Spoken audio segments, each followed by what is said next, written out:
ببین. آقا برداشتی پاره کردی چیشو پس بدم؟ قیمتش چنده؟ این اتیکت داره جا باتریک قابلتون نداره 1308 1300 آقا خیلی ممنون لطف کردی. خواهش میکنم عزیزی. Wait.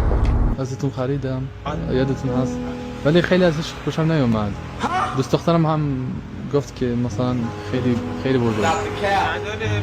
میشه قیمتشو مثلا بدی. ببین نه پولشو که نمیتونم بهت برگردونم ولی مثلا ببین اونو همکاش مثلا آره بعد هم یه مشکلی داشت اونو وقتی داشتم توش این از اینجا اومد بیرون نفهمیدم چرا.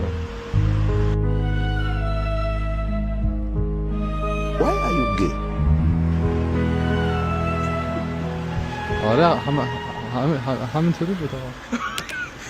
آخه کی هست که اینجوری میروشه؟ ها؟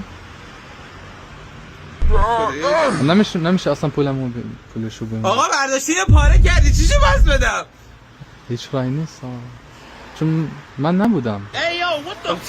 نبودی آقا من خودم به شما فروختم. یعنی چیزی تست کردم دیدم تو یوتیوب ولی کار نکرد چیزی که میخواستم کار نکرد. این که روش کشیدی چیه؟ چیزهای خصوصی لازم نیست که بدونم. میشه هم نصف قیمتشو به من بدی چون من خیلی گیرون بود من اصلا. آقا خوش اومد. تو رو خدا برو. خوش اومد. اینو نمیخواید؟